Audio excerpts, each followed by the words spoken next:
Hello again. As we continue to keep in contact with folks, ex-Jehovah's Witnesses, through the channel, I'm dismayed to find so many of them, even after decades, are still clinging to Watchtower basic beliefs and somehow thinking that the Watchtower can be wrong about prophecy, wrong about the second coming of Christ, wrong about a lot of things, and capable of dishonesty with their own history, and yet be right with their basic teachings. Now, I, many years ago, came to the conclusion that I had to reevaluate everything, because if they couldn't be trusted with prophecy, which after all can be proven or disproven by the passage of history, by the passage of time, why would I trust them with heavenly things, to paraphrase Christ in John chapter 3 and in Luke chapter 16. So I would strongly urge all of you who are still hanging on to the idea that the Watchtower can be right about basic Christian doctrines and wrong about, well, all the things you think it's wrong about. Re-examine everything. Let's do a test case here with their view of the cross. It's one thing to think the Watchtower doesn't have the ability to interpret Scripture properly, and they've demonstrated that over and over again. It's another thing to think they're capable of dishonesty. So when it came to re-examining my position on the cross 3 decades ago, I had to do the whole thing over again, look at their sources and examine them closely to see if they were even honest.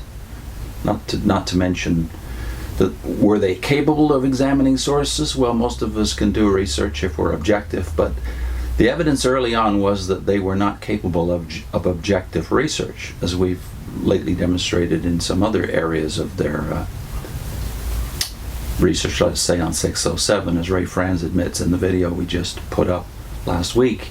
He was not objective when they were compiling the aid book. So, how about the cross? Let's start at the beginning. You may have seen the video we did on the cross in Ezekiel and Revelation. This is the portion of that tract we published back when that deals with their research capabilities or their research honesty. So I'll read the tract from the beginning and you can get the flow of it yourself. The Watchtower and Selective Evidence. Since 1931, the year Jehovah's Witnesses received their name, the powerful propaganda machine of the Watchtower has waged continual warfare against the pagan teachings of the Christian Church. Before that year, that is 1931, the Watchtower saw nothing wrong with the age-long symbol of Christianity, the cross. In fact, the cross and crown symbol was emblazoned on the front page of every issue of the Watchtower. But now, that is in 1931, in view of the progressive enlightenment of the Watchtower Society, President J.F. Rutherford, not only was the cross not a fitting symbol of Christianity, it was a pagan phallic or sexual symbol.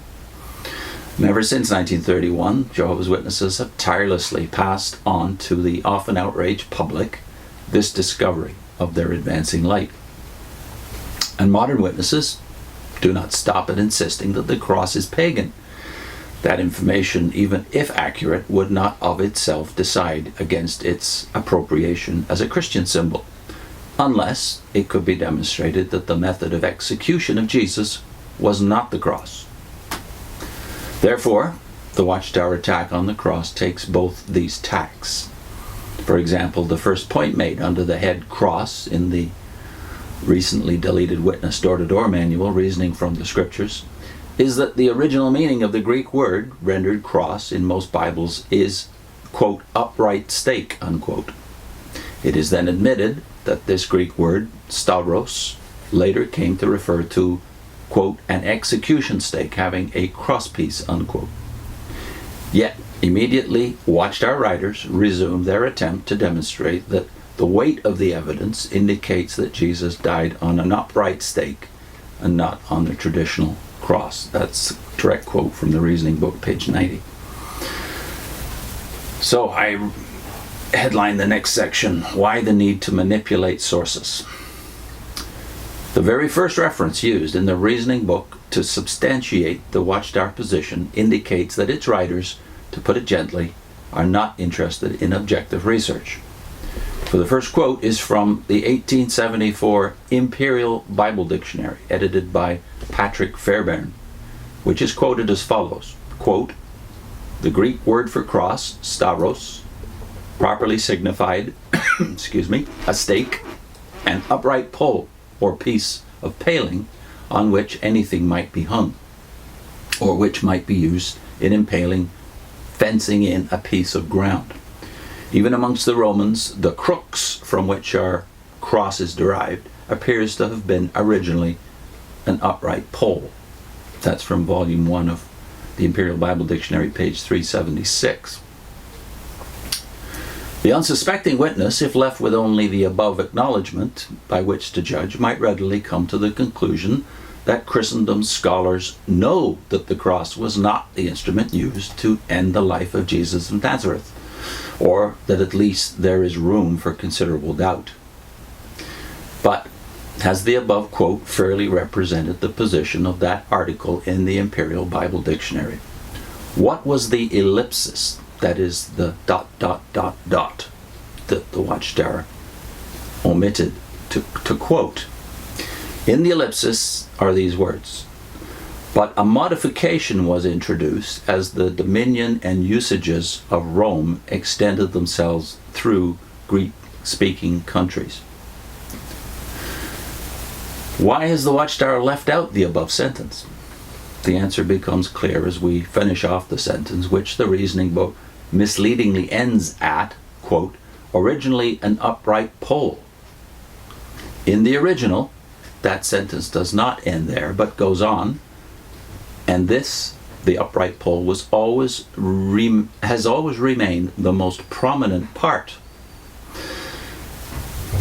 Part of what? The Imperial Bible Dictionary goes on to explain, quote, "But from the time that it began to be used as an instrument of punishment, a transverse piece of wood was commonly added.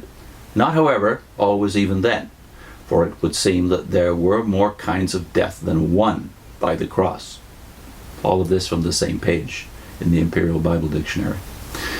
In other words, by the time of Christ, there were several adaptations of the original stake in use throughout the Roman Empire. The dictionary goes on to draw on the witness of Seneca, a contemporary of Christ and the apostles, to substantiate the manner of Roman crucifixion. Seneca says, quote, "I see 3 crosses, not indeed of one sort, but fashioned in different ways. One sort suspending by the head persons bent toward the earth, others transfixing them through their secret parts, others extending their arms on a patibulum." End of quote of Seneca. Now, which form of crucifixion then does Patrick Fairbairn, editor of the Imperial Bible Dictionary, really represent as the probable option in the generation of Jesus? Quote from the Imperial Bible Dictionary, Volume 2, page 84. Quote, "There can be no doubt, however, that the latter sort was the more common, and that about the period of the Gospel age, crucifixion was usually accomplished by suspending the criminal on a cross piece of wood." Now, in the next segment, we'll discuss the real agenda behind the Watchtower opposition to the cross. And also, is the cross a pagan symbol adopted by the church?